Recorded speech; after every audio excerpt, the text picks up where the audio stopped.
Adorama TV presents Getting the Shot with Corey Rich.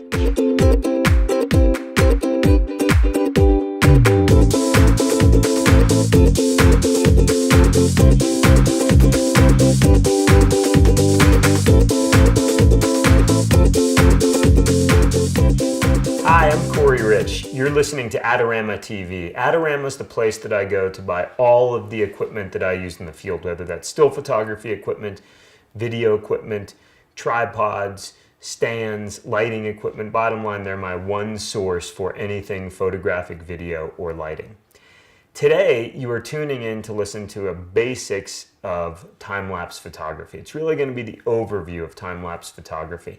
If you're interested in kind of that higher level, which is motion control heads, sliders, HDR time-lapse, tune in down the road because we'll do an advanced time-lapse photography video. What it really starts with is the fundamental question is, what is time-lapse photography? Time-lapse photography allows you to take an extended duration of time and compress it into a short duration of time. And let me give you an example of that. You've often watched movies where you see the sun rise, and we all know that it takes an hour for the sun to go from sort of high in the sky to beautiful colors and then eventually over the horizon. But in the movie, it looks like 4 seconds. That's a time lapse. It's taking a long duration of time and compressing it into a short duration of time. Now, you can use time lapses to show anything from sunrises to sunsets, star trails in the sky, clouds moving across the sky. You can even do really radical things like show the changing of seasons. And what I'm going to do today is provide the fundamentals of how do you do that with your Nikon D800 camera. Now, I'm a Nikon ambassador. I use Nikon cameras, Nikkor lenses, but you can do this with many other cameras. It's really just about figuring out what equipment, accessories you need in order to do it. Because Nikons are the only cameras on the market that have an intervalometer built into the camera. And that's a pretty cool attribute of the cameras. It's just less equipment to bring into the field. So really there's 3 ways to build a time lapse. One is you take your video camera and you press record and you let it roll for hours or 45 minutes, an hour, several hours if you have tape or memory to do exactly that. And then when you get back into post-production, you take that long stretch of video and you compress it in the timeline, you ramp it in the timeline to be 3 seconds. That's the most basic form of doing that. You can do that with your Nikon camera. You put it in video mode, you press record, you record for the entire record cycle, and then later you accelerate that in your timeline. The next way to do it on a Nikon camera, newer Nikon DSLR bodies, is you can actually use time-lapse photography mode.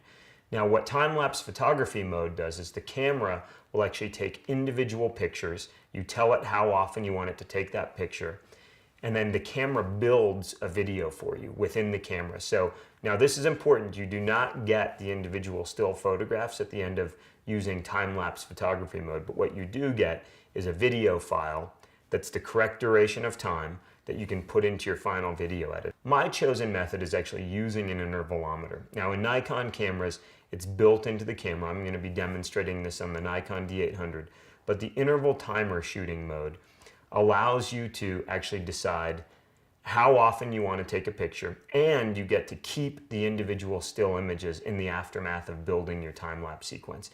First decision that you need to make actually is, do you want RAW files or do you want JPEGs? I'm always a believer in go for the RAW files. Make sure you have enough memory. Memory's cheap these days. I'm using SanDisk Extreme Pro cards, whether that's CF cards or SD cards. Make sure you have memory, because the worst thing that can happen is you're in the middle of the time lapse and the camera just runs out of space. So I go for RAW files. Of course, that means in the aftermath I can batch process those RAW files. I have the most control, the most information to work with. Now, the next thing that's very important to understand about shooting a time lapse is the camera really needs to be locked off or stable. A chintzy tripod is not going to do the job. I use Manfrotto tripods and heads, and I use a fairly beefy tripod, in fact, when I'm shooting time lapses. Oftentimes I'll set the tripod fairly low to the ground, or I'll even weight the tripod to make sure that it's not blowing in the wind. And in fact, I'll take the camera strap off of my Nikon D800 just to make sure it's one less thing that's blowing in the wind and can actually affect the camera. I don't want the camera moving subtly because you'll see that in the aftermath. Now, one of the most common mistakes people make when they first go and shoot a time lapse is they leave their camera in autofocus mode. And every time the camera goes to take a picture, the camera searches for focus and sometimes gets lost in focus or focuses on a cloud or a bush in the foreground. You're going to pre-focus your camera and then you're going to put the camera into manual focus mode. You can do that on your lens or you can do that on the camera body. The next decision that you're going to make is around exposure. Do you want to be in manual exposure or in auto exposure mode? Now, the advantage to manual exposure, for example, when shooting in bright sun, is you know what that exposure is. The clouds are moving through the sky, big puffy clouds. You expose for the highlights and you just let the camera rip, and the camera never gets fooled by going in and out of shadows. Now, during a sunrise or a sunset, the advantage to a manual mode is that it allows the sky to go from bright to dark or from dark to bright. Now, on the other hand, the beauty of an automated mode is that it allows you to shoot a time lapse, for example, that transitions from daylight to sunset to the moon coming up and then seeing star trails in the sky. Let's have a look at the back of the Nikon D800 and actually go into the menu and have a look at how we set the intervalometer on the camera. You're going to go into the camera menu. There's the interval timer shooting mode. So it says choose start time, and I really like this feature. This means we can do it now, or we can actually tell the camera to start shooting the time lapse in 3 hours, 2 hours, 4 hours. So okay, so we're going to say now, and then you have a selection right now, which is the interval. And so it's really broken down by hours, minutes, seconds. Now when I roll over to the next screen, it's asking me to select the number of frames that I actually want to capture. So I want to max out. I want to shoot as many pictures as this camera will allow me to shoot. And on Nikon cameras, that's 999 photographs with using the built-in intervalometer. And every time it takes a picture, I want it to shoot one photograph. And if you're wondering why would you ever want it to shoot more than one photograph, you're going to have to watch the advanced time-lapse photography segment that we'll do later in the year. And so that means we're going to do 999 photographs. Now, if you wanted to shoot more than 999 photographs at once, which is what the internal intervalometer in the Nikon D800 allows you to do, then you would actually just buy the MC36A multifunction remote cord. And this allows you to shoot an infinite number of images in any of your time-lapse sequences. It's one more piece of equipment, and it gives you a little bit more control. I find 9 times out of 10, 999 photos allows me to achieve whatever I'm trying to achieve. So then I scroll over and it says start, and I say on, okay. Boom, it's taking pictures. So now that's the beauty. Every 5 seconds, yep, it's taking another picture. So that sound, and one thing that I'll oftentimes do is I'll make sure that I hang out near the camera for a couple of minutes to just make darn certain that it's actually working. I don't want to walk away after it shot one frame and realize, uh-oh, hours later it's not actually shooting.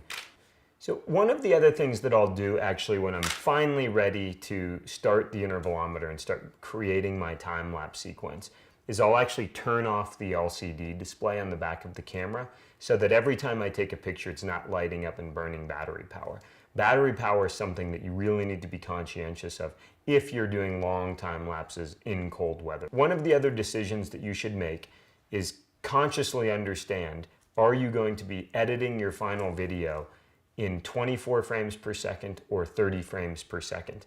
Because what that plays into is how you calculate how many frames you need. So here's just simple math. If you shoot 24 frames, 24 raw photographs using the intervalometer, and you're editing in a 24 frame timeline, 24 frames per second, that means you have 1 second of time-lapse material. If you shoot 48, that means you have 2 seconds of time-lapse material at the actual standard rate. So I'm a guy that always errs on the side of caution. I'll shoot excessive number of photographs so that I can decide whether I want to ramp or accelerate that time lapse or slow the time lapse down. The other reality is sometimes the light doesn't work or the tripods get shaken. My advice is do not just shoot enough frames to slot into what you think you're going to need. If you think you need 2 seconds of time lapse, don't shoot 48 frames. Shoot 999 frames is my advice, because oftentimes you're very surprised by where the best portion of the time lapse actually occurs. Now there's cool apps that you can download on your iPhone that help you do that calculation if you're not good at arithmetic like myself. If there's one takeaway, it's get out there and experiment. Don't expect the first time lapse that you shoot to be perfect, because as you've realized listening to me pontificate here, there's a lot of things that you need to remember correctly. And if you screw up one, it screws up your time lapse. So that's important to remember. Get out there, experiment, have fun, go to beautiful places. Use that as your excuse so that you can capture cool time lapse sequences. And when you nail one, please send it to me via email. Send me a link. I would love to check it out. Adorama TV produces episodes like this all the time. So be sure to go to Adorama TV's YouTube channel as well as iTunes channel so that you don't miss a single episode.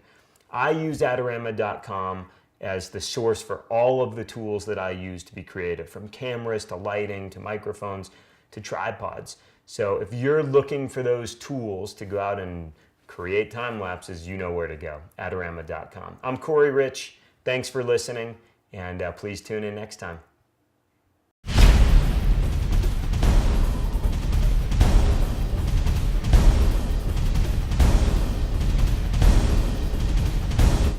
Do you want great looking prints at low cost? Be sure to visit our easy to use online printing service. Adorama Pix has professionals who treat your images with the utmost care that you can count on. For a quick turnaround on photos, cards, or albums, use AdoramaPix.com.